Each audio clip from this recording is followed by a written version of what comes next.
Kasus tewasnya sejoli Handi dan Salsa di Nagrek, Jawa Barat diduga akibat perbuatan 3 anggota TNI semakin terang benderang. Sabtu siang, Komandan Kodim 0716 Demak, Jawa Tengah, Letkol CZI Pribadi Setio Purnomo membenarkan salah satu dari 3 anggota TNI yang terlibat adalah Kopda AS, anggota Kodim Demak. Kopda AS kini diperiksa di Kodam Siliwangi karena peristiwa kecelakaan berujung tewasnya Handi dan Salsa berada di Jawa Barat. Kodim 0716 jabatan beliau jabatan yang bersangkutan adalah Babinsa di Koramil Karanganyar. Sekarang beliau diperiksa di Pomdam 3. Sebelumnya, Kepala Pusat Penerangan TNI Maijen Prantara Santoso mengungkapkan identitas anggota TNI dalam kasus kematian Handi dan Salsa 8 Desember silam. Ketiga anggota TNI Angkatan Darat yang diduga terlibat yaitu Kolonel Infantri P yang bertugas di Korem Gorontalo Kodam Merdeka, Kopda DA bertugas di Kodim Gunung Kidul, Kodam Diponegoro, dan Kopda AS bertugas di Kodim Demak, Kodam Diponegoro. Ketiga orang ini yang ditengarai sebagai sosok yang membawa Handi dan Salsa setelah ditabrak hingga tidak sadarkan diri.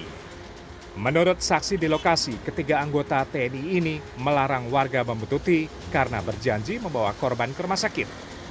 Soalnya pas kejadian juga saya emang supirnya udah keluar dari mobil. Emang langsung nanyain ada ambulan nggak gitu. Oh gitu, sempat nanya. Sempat nanya ambulan. ada ambulan. Terus mereka tahu itu, karena kan ini nggak ada warga yang ikut ke dalam mobil. Mereka sendiri tahu nggak kira-kira rumah sakit ada di mana? Karena itu orang mana sih ya? Kelihatannya apakah memang warga sini atau bukan dari daerah Sunda kayak. Dari daerah mana sih? Logatnya seperti daerah-daerah Sumatera kayak gitulah. Medan kayak gitu. Logat bicaranya kayak seperti itu. Cuma sih dia berdalihnya gitu.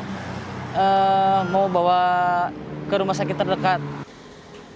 Namun insiden di Nagrek itu berubah menjadi tragedi. 3 hari berselang, tubuh Handi dan Salsa justru ditemukan hanyut di Sungai Serayu, Banyumas, Jawa Tengah pada 11 Desember.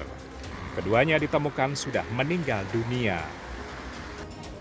Hasil otopsi Polda Jawa Tengah menunjukkan Salsa bila tewas akibat luka benturan di bagian kepala, sedangkan Handi tewas karena tenggelam. Pemuda 17 tahun ini bahkan diduga masih hidup ketika dibuang tersangka ke Sungai Serayu.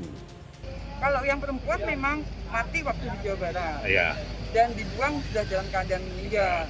Yang laki-laki dibawa dalam keadaan hidup dan dibuang masih dalam keadaan hidup sehingga kita temukan tanda-tanda mati karena air. Sementara itu, Panglima TNI Jenderal Andika Perkasa dikutip dari cnnindonesia.com telah menginstruksikan jajarannya agar memecat ketiga anggota TNI Angkatan Darat yang terlibat dalam kasus ini.